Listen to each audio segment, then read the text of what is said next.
ಇನ್ನು ಮತ್ತೊಂದು ಕಡೆ ರಾಜ್ಯಕ್ಕೆ ಕೊರೋನಾ ಆತಂಕ ದಿನೇ ದಿನೇ ಹೆಚ್ಚಾಗ್ತಾ ಇದೆ. ಆರೋಗ್ಯ ಇಲಾಖೆ ಕೂಡ ಈ ವಿಚಾರಕ್ಕೆ ಸಂಬಂಧಪಟ್ಟಂತೆ ಅಲರ್ಟ್ ಆಗ್ತಾ ಇದೆ. ರಾಜ್ಯದಲ್ಲಿ ಹೆಚ್ಚಿನ ಮುಂಜಾಗ್ರತಾ ಕ್ರಮ ವಹಿಸುವುದಕ್ಕೆ ಸಿದ್ಧತೆಗಳಾಗ್ತಾ ಇದ್ದಾವೆ.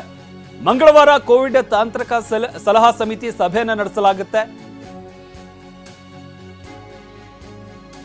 ಟಿಎಸಿ ಸದಸ್ಯರ ಸಭೆ ಕರೆದಂತಹ ಆರೋಗ್ಯ ಸಚಿವ ದಿನೇಶ್ ಗುಂಡೂರಾವ್ ಈಗಾಗಲೇ ಸಭೆಯನ್ನು ಕರೆದಿದ್ದಾರೆ. ಮಂಗಳವಾರ ಈ ಒಂದು ಸಭೆಯನ್ನು ನಡೆಸಲಾಗುತ್ತೆ. ಟಿಎಸಿ ಅಧ್ಯಕ್ಷ ಡಾಕ್ಟರ್ ರವಿ ನೇತೃತ್ವದಲ್ಲಿ ಸಭೆಯನ್ನು ನಡೆಸಲಾಗುತ್ತೆ. ಸಭೆಯಲ್ಲಿ ಪ್ರಮುಖವಾಗಿ ಕೊರೋನಾ ಹೆಚ್ಚಾಗ್ತಾ ಇರುವಂತಹ ಹಿನ್ನೆಲೆಯಲ್ಲಿ ಅದರಲ್ಲೂ ಕೂಡ ನೆರೆ ರಾಜ್ಯ ಕೇರಳದಲ್ಲಿ ದಿನೇ ದಿನೇ ಕೊರೋನಾ ಪ್ರಕರಣಗಳು ಹೆಚ್ಚಾಗ್ತಾ ಇವೆ. ಇದ್ರ ಜೊತೆಗೆ ರಾಜ್ಯದಲ್ಲೂ ಕೂಡ 58 ಆಕ್ಟಿವ್ ಕೊರೋನಾ ಪಾಸಿಟಿವ್ ಪ್ರಕರಣಗಳು ಇರುವಂಥದ್ದು. ಈ ಹಿನ್ನೆಲೆಯಲ್ಲಿ ಮುಂಜಾಗ್ರತಾ ಕ್ರಮಗಳನ್ನು ತೆಗೆದುಕೊಳ್ಳುವಂತಹ ನಿಟ್ಟಿನಲ್ಲಿ ಅಧಿಕಾರಿಗಳ ಜೊತೆ ಸಭೆಯನ್ನು ನಡೆಸಲಾಗುತ್ತೆ. ಮಂಗಳವಾರ ಸಭೆಯನ್ನ ಕರೆಯಲಾಗಿರುವಂಥದ್ದು. ಯಾವ ರೀತಿಯಾಗೆಲ್ಲ ಮುಂಜಾಗ್ರತಾ ಕ್ರಮಗಳನ್ನು ತೆಗೆದುಕೊಳ್ಳಬಹುದು ಅನ್ನೋ ವಿಚಾರಕ್ಕೆ ಸಂಬಂಧಪಟ್ಟಂತೆ ಅಧಿಕಾರಿಗಳ ಜೊತೆ ಸಭೆಯನ್ನು ನಡೆಸಲಾಗುತ್ತೆ. ಏನೆಲ್ಲ ಕ್ರಮ ತೆಗೆದುಕೊಳ್ಬೇಕು ಎಲ್ಲ ವಿಚಾರಗಳಿಗೆ ಸಂಬಂಧಪಟ್ಟಂತೆ ಮಂಗಳವಾರ ಸಭೆಯಲ್ಲಿ ಚರ್ಚೆಯನ್ನು ನಡೆಸಲಾಗುತ್ತೆ.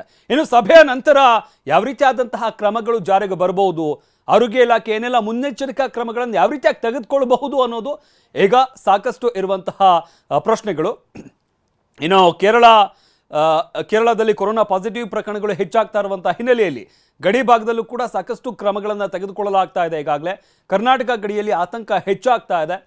ದಕ್ಷಿಣ ಕನ್ನಡ ಜಿಲ್ಲೆಗೆ ಹೊಂದ್ಕೊಂಡಿರುವಂತಹ 18ಕ್ಕೂ ಹೆಚ್ಚು ಗಡಿ ಪ್ರದೇಶಗಳು ಈ ರಸ್ತೆಗಳೇನಿದ್ದಾವೆ ಉಳ್ಳಾಲ ತಾಲೂಕಿನ ತಲಪಾಡಿ ಮುಖ್ಯ ಗಡಿ ಸೇರಿದಂತೆ ಹಲವಾರು ಕಡೆ ಮುಂಜಾಗ್ರತಾ ಕ್ರಮಗಳನ್ನು ತೆಗೆದುಕೊಳ್ಳಲಾಗ್ತಾ ಇದೆ.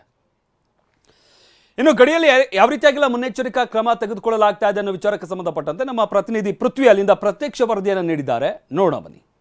ನೆರೆ ರಾಜ್ಯ ಕೇರಳದಲ್ಲಿ ಕೋವಿಡ್ ಹೆಚ್ಚಾಗಿರುವಂಥದ್ದು. ಸೊ ಇದರ ಹಿನ್ನೆಲೆಯಲ್ಲಿ ಈಗ ಕರ್ನಾಟಕಕ್ಕೆ ಆತಂಕ ಶುರುವಾಗಿದೆ. ಯಾಕೆಂತ ಹೇಳಿದರೆ ಒಟ್ಟು ಏನು ದೇಶದಲ್ಲಿ ಕಾಣಿಸಿಕೊಂಡಿರುವಂತಹ ಕೋವಿಡ್ ಸೋಂಕುಗಳಲ್ಲಿ 90ಕ್ಕೂ ಹೆಚ್ಚು ಭಾಗ ಕೇರಳದಲ್ಲಿ ಕಾಣಿಸ್ಕೊಂಡಿರುವಂಥದ್ದು. ಅಂದರೆ ನವೆಂಬರ್ ತಿಂಗಳಲ್ಲಿ 475 ಇದ್ದಂತಹ ಕೋವಿಡ್ ಸೋಂಕಿತರ ಸಂಖ್ಯೆ ಡಿಸೆಂಬರ್ ಪ್ರಥಮ ವಾರದಲ್ಲಿ ಅಂದರೆ ಡಿಸೆಂಬರ್ನಲ್ಲಿ 8 ದಿನಗಳಲ್ಲಿ ಡಿಸೆಂಬರ್ 8ನೇ ತಾರೀಕುವರೆಗೂ ಕೂಡ ಲೆಕ್ಕದಲ್ಲಿ ಸಿಕ್ಕಿರುವಷ್ಟು ಅಂದರೆ ದುಪ್ಪಟ್ಟಾಗಿದೆ.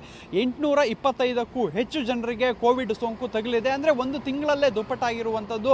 ಸದ್ಯಕ್ಕೆ ಅಲ್ಲಿ ಏನು JN1 ಈ ಒಂದು ರೂಪಾಂತರಿ ತಳಿ ಈಗ ಕಾಣಿಸ್ಕೊಂಡಿರುವಂಥದ್ದು. ಇದರಿಂದಾಗಿ ಕರ್ನಾಟಕದಲ್ಲಿ ಆತಂಕ ಉಂಟಾಗಿರುವಂಥದ್ದು. ಯಾಕೆಂತ ಹೇಳಿದರೆ ಕೇರಳಕ್ಕೆ ಹೊಂದ್ಕೊಂಡಿರುವಂತೆ ಕರ್ನಾಟಕದ ಸಾಕಷ್ಟು ಗಡಿಗಳಿದೆ. ಅದರಲ್ಲಿ ದಕ್ಷಿಣ ಕನ್ನಡ ಜಿಲ್ಲೆಯಲ್ಲಿ 18ಕ್ಕೂ ಹೆಚ್ಚು ಗಡಿಗಳಿರುವಂಥದ್ದು. ಸದ್ಯಕ್ಕೆ ಮಂಗಳೂರಿನ ತಲಪಾಡಿ ಗಡಿಯಲ್ಲಿ ಇದ್ದೀನಿ. ಇಲ್ಲಿ ನೋಡ್ಬೋದಾಗಿದೆ ಏನು ತಲಪಾಡಿ ಗಡಿ, ತಲಪಾಡಿ ಟೋಲ್ ಗೇಟ್ ಏನಿದೆ. ಸೊ ಈ ಭಾಗದಲ್ಲಿ ನಾವು ಇರುವಂಥದ್ದು. ಅಂದರೆ ಇಲ್ಲಿ ಏನು ಕೇರಳದಿಂದ ಬಂದಂಥ ವಾಹನಗಳಿಗೆ ಯಾವುದೇ ರೀತಿ ತಪಾಸಣೆ ಇಲ್ಲ. ಅಂದರೆ ಏನು ಕೇರಳದಲ್ಲಿ ಸಾಕಷ್ಟು ಸೋಂಕು ಕಾಣಿಸ್ಕೊಂಡಿದ್ರು ಕೂಡ ಇಲ್ಲಿ ಯಾವುದೇ ರೀತಿ ತಪಾಸಣೆಯನ್ನು ಇನ್ನೂ ಕೂಡ ಮಾಡ್ತಾ ಇಲ್ಲ.